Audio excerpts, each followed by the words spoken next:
네, 글로벌 기업들의 동향 속에서 새로운 성공 전략과 비즈니스 기회, 비즈니스 아이디어를 찾아보는 글로벌 비즈니스 트렌드 시간입니다. 오늘도 문스타트업 연구소를 운영하고 계시는 코링텍의 문영준 대표 모셨습니다. 어서 오십시오. 네, 안녕하세요. 오랜만에 오셨습니다. 네, 오래간만입니다. 또 안 계신 동안 다른 글로벌 기업들은 또 이런저런 몸부림을 쳤을 것 같아요. 여러 가지 일들이 많았습니다. 요즘 저도 가끔씩 외국 기업들 무슨 일 하나, 무슨 사업 새로 벌이나 보면, 네.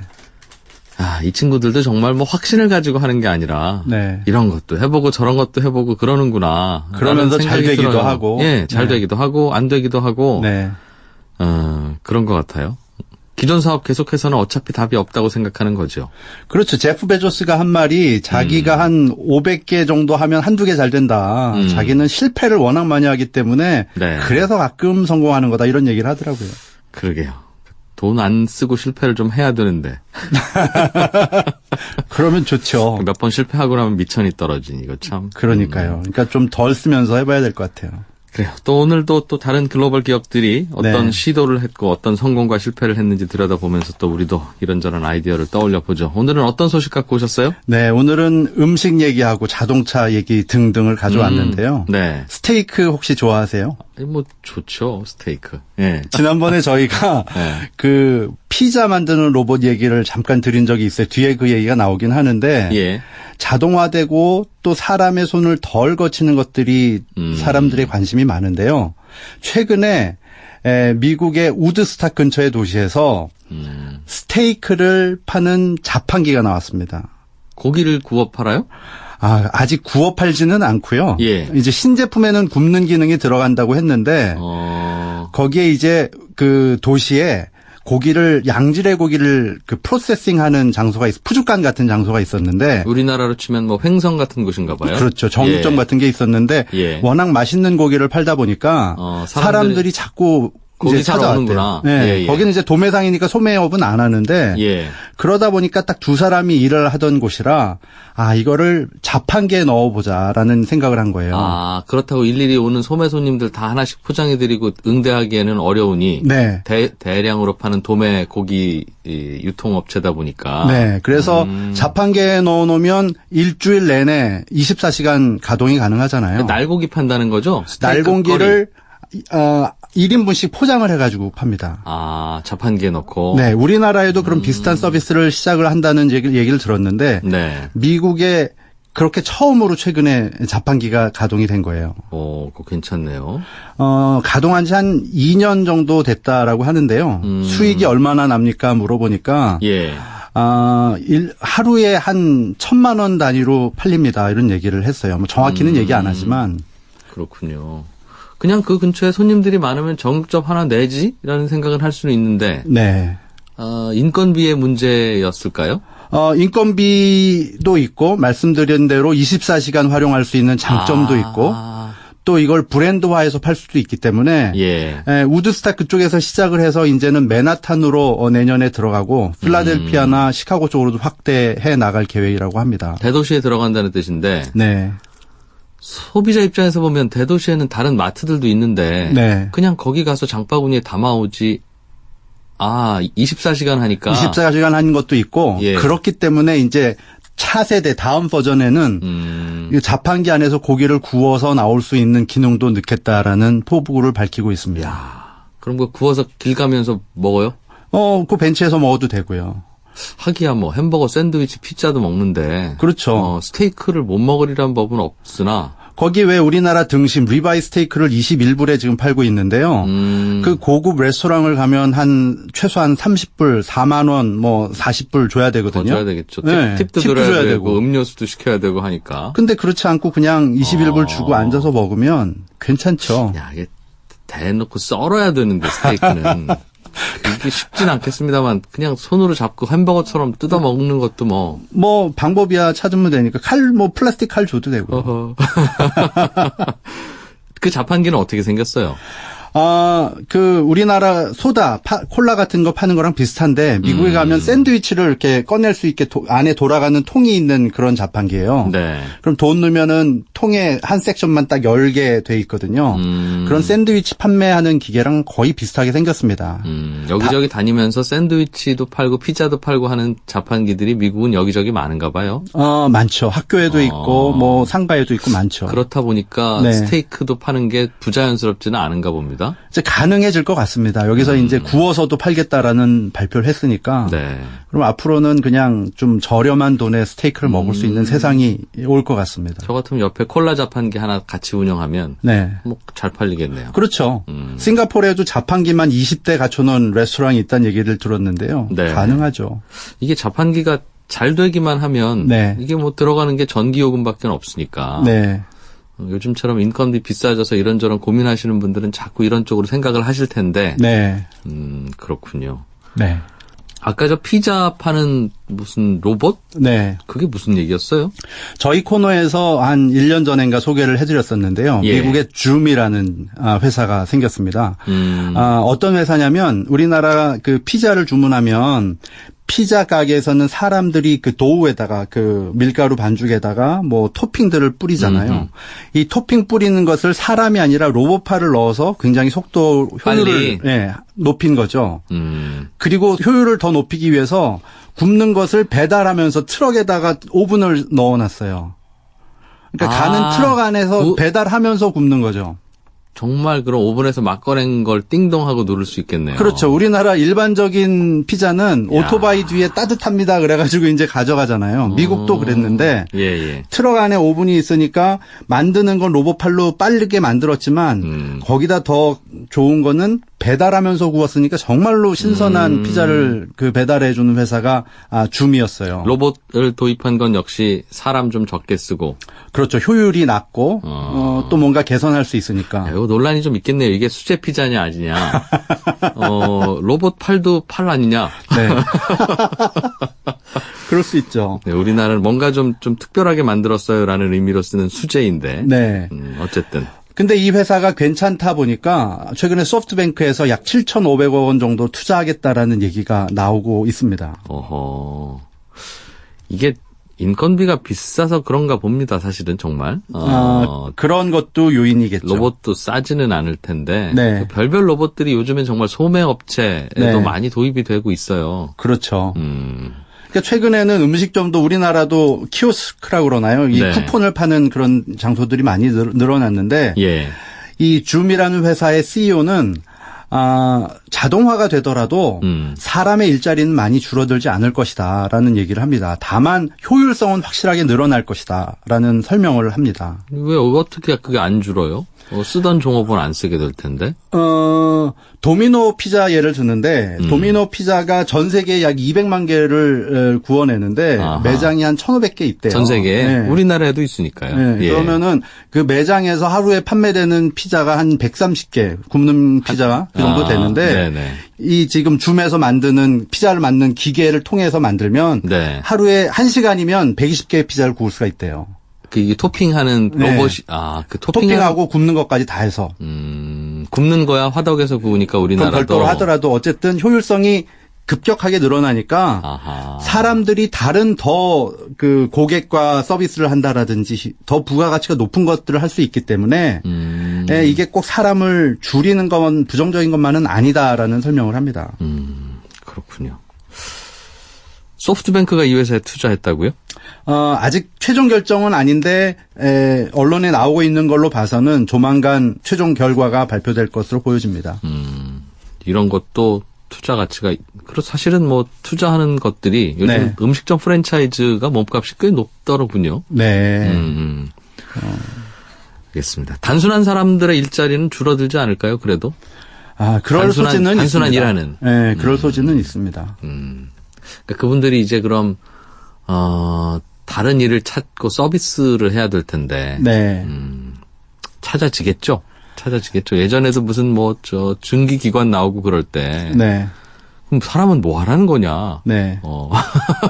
그러면서 기계들 다 없애자는 운동도 하고 그랬어요. 그러니까 뭐 그런 논리가 나오면 옛날에 다 사람들이 휘발유 넣어주던 세상이 있었지만 셀프 주유소로 바뀌어도 할 일들은 있지 않느냐라는 논리가 있긴 한데요. 주유소 종업원들은 줄었는데 네. 그분들이 나가서 다른 일들을 만들어내고 하면 이제 서로 좋은 거죠. 네. 서로 좋은 일이 될 텐데 그걸 얼른 만드느냐가 이제 관건일 것 같아요. 잘 해내야 될 것 같습니다. 그래요. 또 다른 얘기 좀 한번 해보죠. 네. 전기차 얘기네요? 그렇습니다. 중국이 전기차를 가장 많이 만들고 판매되는 나라로 잘 알려져 있는데요. 최근에 블룸버그 등에서 전 세계의 가장 큰 도시들, 메가시티 중에 전기차로 대부분의 차량이 전기차로 운영되는 최초의 도시가 중국의 쉔젠인데 쉔젠을 가봤더니 다르더라 이런 얘기를 길게 보도를 하고 있습니다. 기자가 쉔젠 갔다 왔다? 네. 갔더니 전기차가 있고 도로에 버스를 기다리는데 차 소리는 안 들리고 새 소리만 들리더라. 새 소리. 짹짹짹짹. 네. 차 소리들이 워낙 조용하니까. 그래요. 전기차는 정말 저도 몇 번 타본 적이 있는데 자꾸 시동 걸게 돼요. 왜 시동이 꺼지지? 뭐 이러고 켜 있는데 부릉부릉 소리 잘 안 들리고 그러니까. 그러게요. 그래서 그 새 소리 들리다가 버스가 도착해가지고 문이 열리면 삐삐 소리가 난대요. 그러면 이제 버스가 도착했는구나 알고. 또 조용히 떠나고. 그렇죠. 그렇군요. 하여튼 그래서 우리나라 보통 이제 휘발유나 경유탄 차는 뒤에서 엔진 소리가 들리니까 이어폰으로 뭐 음악 듣고 있는 분들 아니면 뒤에서 차가 오면 들리잖아요. 대충 알죠. 네, 그런데 이거는 안 들리니까 심지어 이건 위험할 것 같다고 해서 일부러 외부로는 엔진 소리를 일부러 내기도 하는. 그렇죠. 그런 기능도 넣었다고 들었어요. 그것도 있고 또 전기차들 중에 뭐 예를 들면 뭐 3억 이런 식으로 굉장히 비싼 차들 있잖아요. 그러면은 그 차는 아무 소리가 안 나고 가면은 재미가 없으니까 페라리나 포르쉐처럼 부릉부릉 하는 소리를 그 느낌. 그거를 가짜로 만들어서 또 차에 넣어 놓잖아요. 거참.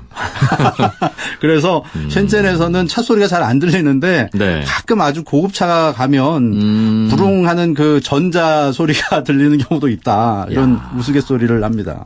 정말 이 엔진단 자동차 지나가면 우리 요즘 서울에 마차 보는 것처럼 신기하게 생각되기도 하겠습니다. 물론 아직 뭐 100%까지는 아닌데 전기차가 대부분 뭐 택시도 전기차로 바뀌었고 버스 트럭도요? 그렇죠. 버스가 16,000대가 새로 교체가 됐는데 이게 다 전기차입니다. 트럭도 전기차로 대부분 교체가 되고 있고요. 이게 왜 그렇게 됐어요? 근데 다들 갑자기 바꾸고 전기차로 타고 다니는 게 이유가 있어요? 기억하실 텐데 2008년경에 워런 버핏이 중국의 전기차에 투자를 합니다라는 게 타임즈라든지 뉴스위크 등에 소개가 됐었는데요. 당시 약 2천억 원이 넘는 돈을 워런 버핏이 투자를 했던 회사가 이 BYD라는 회사입니다. BYD라는 회사가 전기차를 중국에도 공급하지만 이쪽에 집중적으로 많이 공급을 하고 있습니다. 특정 기업이 이 도시 한번 제대로 해보겠다고 해서? 그러다 보니까 그 도시에서도 버스를 쓰고 또 다양한 용도로 개발들을 하고 있는 거죠. 그러니까 이 처음에는 물론 휘발유 차나 휘발유 오토바이들이 많이 있었는데 2003년도에 시에서 휘발유 오토바이를 금지하는 규칙을 발표를 했어요. 그러니까 다른 도시보다는 조금 빨리 진행이 된 거죠. 그리고 이 도시가 1980년대에 등소평이 경제 특구로 지정을 했던 데니까 도심도 발전했지만 주변에 농촌 지역도 발전돼 있어서 이렇게 출퇴근하는 인구들이 많았는데 그 인구들이 전기차 또는 전기 오토바이를 쓰게 된 거죠. 저도 주변에 이제 차를 바꾸면서 아예 전기차로 바꾼 분이 있어요. 저야 이제 가끔씩 궁금해서 하루씩 빌려 타보기 정도밖에 안 하지만 그분은 이제는 휘발유 경유 넣으러 주유소 갈 일이 없는 거죠. 어떠냐고 물어보면 불편한 건 충전소가 따로 쉽게 발견하기 어려운 거? 그거 하나 말고는 없다. 그거 하나 말고는 없다. 그런데 본인은 주변에서 다른 사람들이 물어보면 아유 전기차 시기상조예요. 뭐 타지 마세요. 이렇게 얘기한다. 늘어날까 봐요. 늘어나고 가격 오르고 그럴까 봐. 그런 사람들 좀 있어요. 그래서 의외로 만족도는 꽤 높더군요.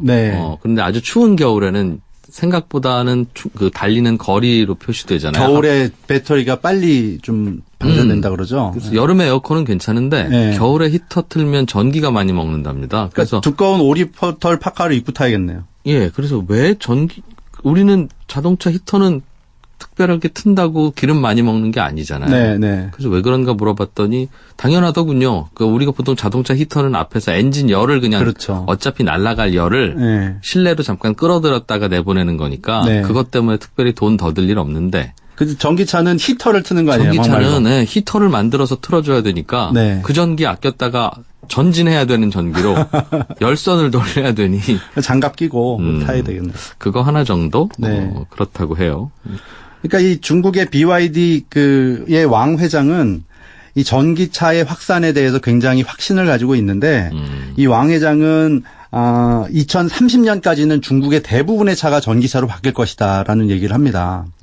근데 중국 정부는 그보다는 좀 보수적이거든요. 네. 그래서 2025년까지는 약 20% 정도가 전기차가 될 것이다라고 보고 있는데 그것보다는 조금 더 공격적으로 보고 있는 거죠. 뭐 이게 2030년이든 35년이든 이제 바뀌는 건가 봐요. 정말 전기차로 중국은. 그러니까 우리나라 옆 나라가 그렇게 바뀌는 거 보면 우리나라도 좀 따라 바뀌겠죠. 그런 트렌드가 오면은요. 이게 중국이 이게 세계에서 제일 큰 자동차 시장인데 네. 메이커들 입장에서는 네. 다 전기차 타면 전기차 만들어 팔아야죠. 뭐 어떤 방법이 없지 않습니까? 그렇죠. 그러니까 중국에 들어가는 회사들은 전기차를 당연히 만들고 있고요. 예. 볼보처럼 전기차를 강화하는 회사들이 또 발전하고 있는 거죠.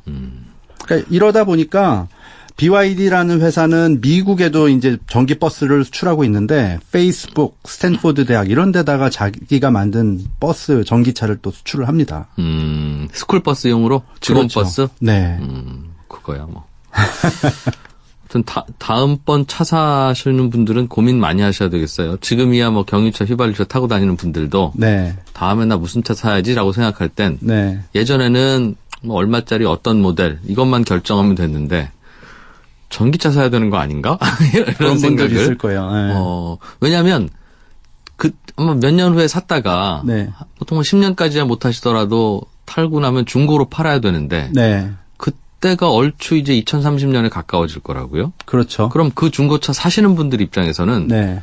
이거 내가 이거 샀다가 뭐 몇 년이나 타겠나? 네. 다 전기차인데 라는 생각이 들면 중고값이 많이 떨어질 거라고요. 그럴 수 있죠. 네. 본인이야 아마 한 세대 더 탈 수 있겠지만. 네. 하여튼 전기차를 살까 휘발유차를 살까 고민하는 제가 걱정할 일은 아니고 시기가 다가오고 있습니다. 예, 마지막으로 짧게 하나만 더 들어볼까요? 네. 그 요즘에는 싼 것들을 많이 좋아하잖아요. 옷도 그렇고. 예. 뭐 여러 가지가 싸지고 있는데 컴퓨터가 미국에 특별히 많이 싸지고 있다는 얘기를 합니다. 싼 컴퓨터가 나왔다는 얘기죠. 쉽게 말하면. 싼 컴퓨터가 가끔 있긴 있는데. 네. 뭐 싼 만큼 왜 싼지 이유가 있던데요? 그렇죠. 기본적으로 최근에는 이제 스마트폰 같은 걸 많이 쓰는데 그래도 뭐 문서 작업을 한다라든지 할 때는 그 노트북 컴퓨터가 편한 것들이 있잖아요. 예. 그런데 기본적으로 우리가 쓰는 노트북에는 애플이나 마이크로소프트의 OS가 들어가 있잖아요. 예. 그게 한 100불 정도 할 텐데. 소프트웨어 가격만. 그렇죠. 근데 예. 최근에는 크롬북이라고 해서 구글에서 만든 운영체계를 깔아놓은 컴퓨터. 그거는 이제 일반적으로 쓰기 쉽게 해놨으니까. 그걸 21만 원에 미국에서 지금 팔고 있고 잘 팔린다라고. 우리 돈으로? 합니다. 예. 웹서핑 정도는 잘 될 거고. 스프레드시트나 뭐 엑셀 작업이나 문서 작업하는 데는 전혀 문제가 없고요. 그다음에 동영상 같은 소프트웨어도 따로 구입할 필요가 없어요? 그렇죠. 거기에 구글의 크롬 OS가 들어가 있고 그다음에 워드나 스프레드시트는 구글에서 주는 것을 쓰면 되니까 그런 것들이 싸고 네. 많이 좀 보급이 되고 있다라는 얘기를 합니다. 하기야 뭐 용도가 대부분의 경우에 그냥 웹서핑인 경우가 꽤 있어요. 네. 네. 그거만. 간단한 문서 작업을 하는 경우가 많으니까요. 예. 네. 문스타트업 연구소를 운영하고 계시는 코링텍의 문영준 대표와 함께 또 세상 한 바퀴 쭉 돌아봤습니다. 고맙습니다. 네, 감사합니다.